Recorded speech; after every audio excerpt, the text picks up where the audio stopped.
Okay. One take wonders, all right? Welcome to the RX Review pre-game show, sponsored by Climb One Skincare Products. I'm John Michael, and as always, I'm joined by the ever-controversial Michael McCoy. Behind us is the Home Depot Centre, which means only one thing: we're in Carson reporting live for the 2012 Reebok CrossFit Games. Now, they're saying the CrossFit world to expect the unexpected, and it's fair to say in the past 48 hours, Michael, the unexpected has happened, starting with Dave Castro's shock announcement that all individual competitors will have to do an extra day of competition. Yeah, absolutely, John. I mean, look, this week is all about surprises. They say it never rains in LA, but look, it's raining LA. They say the CrossFit Games is only over 3 days. However, we're sitting here on Friday, and it's already day 2 of the event. So strange things are happening. Yeah, for those of you who weren't aware, Dave Castro made the announcement on Monday night at a Games orientation dinner and said, you know, rather than starting the Games on a Friday, that we have for the past 5 years, let's start on a Wednesday with one of the toughest days of competition in history. Now, athletes had to start off with a 700-metre swim, followed up with an 11K bike ride, and then finish with an 8K run through Camp Pendleton. Not only was it the longest event in the Games history, but it also claimed the first competitor, with South American Orlando Trejo, who only learned to swim a couple of weeks before the actual Games. Unfortunately, didn't enter the water, and he's got a DNF now and won't compete any longer this weekend. Yeah, look, it's an issue with Trejo. We don't know. Supposedly he injured or rolled his ankle like on a rock in the water on his Achilles or something. Potentially, you know, there was the other report that he was a little afraid to swim because he only did learn to swim 2 weeks beforehand. However, I'm going to say, if you get to the CrossFit Games, you get to this elite level and you don't know how to swim, especially after last season when the swim was announced, I'm going to say you don't even deserve to be in the top 60. Well, let's go straight to the results in the leaderboard, starting off with the men's division. It's not a former Games champion or a big name for that matter that's on top of the leaderboard at this stage. It's actually a lesser-known Australian by the name of Chad Mackay. Yeah, Mackay is one of my favourites, John. I mean, I watched him firsthand at the Australian Regionals, and he absolutely dominated that event. And that was not, you know, the workouts that were set for the Australian Regionals, or for the Regionals in general, were not workouts that were meant for the big man. You have to remember, he is 6 foot tall, 225 pounds, 100 kilos, and I didn't think that when he got to Camp Pendleton, I didn't think that was an event that was made for him. Running up those hills, riding that bike is not something that a big man generally can do well, but he proved me wrong and did spectacularly. Yeah, I was absolutely impressed by Mackay's performance. Now, he's a big boy, as you mentioned, and not only that, but he doesn't have too much swimming experience behind him apart from surfing back home. Now, he was the second person out of the water. The only person that beat him was Iceland's Numi Katrinason, I always get that name wrong, right. Who was actually a former national swimmer for many years. So Chad Mackay's effort to come second out of the water, then overtake him on the run and cross the finish line in first place sets him up for a fantastic podium potential finish this weekend. Now, apart from Chad Mackay's performance, anyone else that you were super impressed with after day one? Yeah, going into this weekend prior to Camp Pendleton being announced, I thought Dan Bailey, with two of the workouts having sprint elements in it, you have to remember Dan Bailey won the 2011 Reebok CrossFit Open. He is a former 400-metre collegiate specialist in the 400-metre sprint. This weekend there is a 400-metre run included, so I thought the events were kind of tailor-made for him. Now, he is sitting in 15th position, but I think I think with today's event and tomorrow's events having sprint elements, I think he's well primed to potentially take a podium this year. Well, let's talk about some of the other big names that probably didn't do as well as we thought they would have done. 2010 Games champion Graham Holmberg is in 16th position. Games veteran in what could be his final event, Chris Spieler, is in 17th position, and all the way down the leaderboard in 29th position is 2008 Games winner Jason Kalipa. Were you surprised by some of these results, Michael? Yeah, I was. I mean, look, Holmberg has something to prove. I mean, some people are claiming in 2010 he didn't deserve to win, that Froning really should have won that event. But I think he's really got to throw down the gauntlet to prove he deserves to be one of the top competitors out there. Now, Kalipa, he's sitting way down on the ladder, but we've seen him pull out some miraculous performances in the past, climbing way back after the hill sprints at Castro's Ranch many years ago. So can he do it? I think it's going to be difficult going into this weekend. I was putting him in third place, taking a podium position there, but it's going to be interesting to see what happens. Well, let's talk about one of the most publicised and profiled athletes heading into the 2012 Games, and that's last year's winner, Rich Froning Jr. Now, he's in 5th position at this moment in a day that probably wasn't really suited to him, and he's really set himself up for a great chance to go back-to-back. Absolutely, John.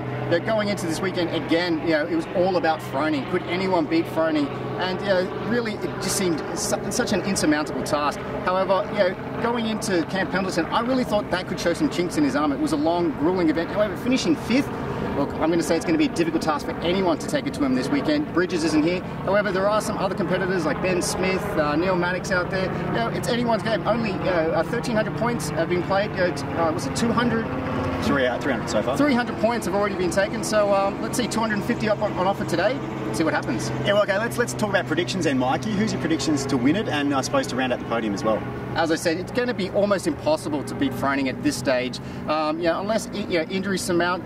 We don't know what those last 3 workouts could be, but difficult. So Froning, I'm going to put number 1. Mm-hmm. If I had to pick, I'm going to say Bailey 3, and potentially sitting in second, the young Ben Smith, 22 years old. A lot of people don't talk about Ben Smith very much because he doesn't train out of an affiliate. He trains out of his home gym, but he would be my second pick. So first, Froning, second, Smith, third, Bailey. Well, I want to go out on a limb and say that I think Chad Mackay from Australia is going to make the upset of the weekend and actually take out the men's event. I think he's a very strong guy, and they've got a lot of strong elements to come with the clean ladder and, of course, the sled push. So I think that he's got every chance of holding on. I think he's going to upset Rich Froning with Matt Chan, the CrossFit Games veteran, rounding out the podium.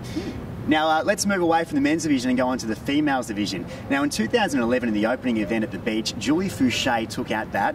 And this year, should I say, in the opening event at Camp Pendleton, she also won the first event and now sits on top of the leaderboard. Michael, were you expecting her to be where she is? Yeah, I guessed that from the outset. I mean, looking at her performance last year in event number 1, she took out the beach swim. Yeah, I predicted that she would win at Camp Pendleton, so no surprises there. If you look at the people that sat on the podium with her last year, if you look at Clever, if you look at Thorisdottir, their size and stature, Clever being a little bit smaller, Thorisdottir being the huge Viking that she is. That event wasn't really tailor-made. It was perfect for Fouché, so no big surprises. Okay, well, let's talk about the Viking herself, Annie Thorisdottir, last year's champion. Just like Froning, she's sitting in 6th position, has a real chance of going back-to-back and probably perform better than we all thought she would in a day that probably wasn't suited to her. Yeah, she's a spectacular athlete. I mean, she's proved time and time again why she is one of the most elite CrossFitters out there. However, I'm going to go out on a limb, possibly not a limb. I'm going to say the 2010 Games champion, Kristen Clever, is my pick to take it up, the first spot this season. Just watching her in the open, the fact that she trains at the famous Valley CrossFit with the likes of Hogan, Voigt, and the girl's name I always get wrong. Apologies, Valenzuela. Lindsay Valenzuela? Yes. The fact she trains her there, I mean, she is just getting that kind of experience day in, day out, training with the elite. So that's something that Thorisdottir doesn't have. And just judging on Clever's performance going into this season, I think she's the one to beat this weekend. All right, well, let's talk about some of those performances that we probably didn't expect, that didn't do so well. And I think the standout was Azadeh Boromond.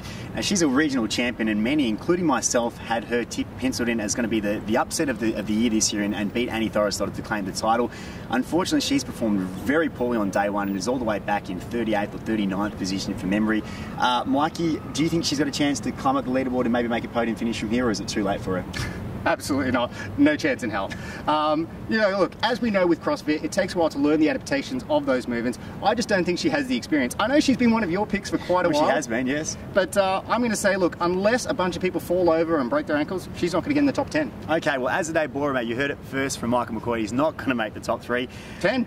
Top 10 for that matter. Kristen Clever, you've tipped as your winner. Who's going to come second and who's going to come third? Look, I think it's going to be a hard task to beat the Viking Thorisdottir. Is she a Viking, by the way? Oh, I don't know. We'll ask her that later on this weekend, I'm scared too. I'm picking her as number 2, and I think it's good. Fouché, she placed 5th last year from memory. I'm going to put her on the podium for 3rd. Now, let's not count out Voigt. Rebecca Voigt, I think she's a strong competitor. She's sitting way down the ladder at the moment, but I think she could come back. Believe it or not, I'm actually going to agree with you on this one, Michael. I think that at this stage it's a toss of a coin between Clever and Thorisdottir to win this year's event. I think they've both been the standout performers for the past 2 years. And Julie Fouché, who's been a great performer and is leading the competition at this stage, I think she'll be there in 3rd place. If you had to pick a roughie, Mikey, who would it be? Oh, I would like to say Annie Sakamoto. She's my favourite. I think she's many CrossFitters' favourite. I think a lot of people, if you don't know, she has a workout named after her. Annie, look, she's always positive. She's got a positive mindset out there. I love watching her compete. I loved watching her compete last year. However, she's a smaller athlete, and when these weights get a little bit heavy, it's going to be difficult for her, but I would like to see her up there. Yeah, definitely a crowd favourite she is. Now let's move to the final division that we can actually preview as opposed to, I suppose, wrap up a little bit, and that's the team division. Now it's always one of the crowd favourites here, and it's always a great one to participate in, but at the same time it's a very tough one to predict. Isn't that right, Michael? Yeah, absolutely. I mean, look, we just don't know how many individual athletes that didn't make it to the games, who had a team at their affiliate make it here, join those teams. So it's always a hard one to say who's going to do well. We really don't know until the first event is actually complete. So we're going to see. Now, if I had to pick some team to win, I'm gonna back CrossFit New England. They won it last year. They're a phenomenal team, so I'm gonna go out and pick them. CrossFit Fort Vancouver are also really strong, so I'm going to say Fort Vancouver. And then we got Schwartz's CrossFit in Melbourne. Again, I watched them firsthand in the Australian regionals, and they dominated their performance. And then with the announcement that Amy Dracup, who finished 11th last year for the women's, she has recently joined the team. She did not qualify for the individual event. When you put someone of that caliber in a team, it's going to be a hard task to beat her. So I'm hoping that they're the first Australian team to take podium. Okay, well, let's move on to today's proceedings. We are the first spectator day at the Home Depot Centre. I believe there's 3 events taking place for individual athletes worth around how many points, Mikey? We've got 250 points on offer today for a total of 1,300 for the weekend.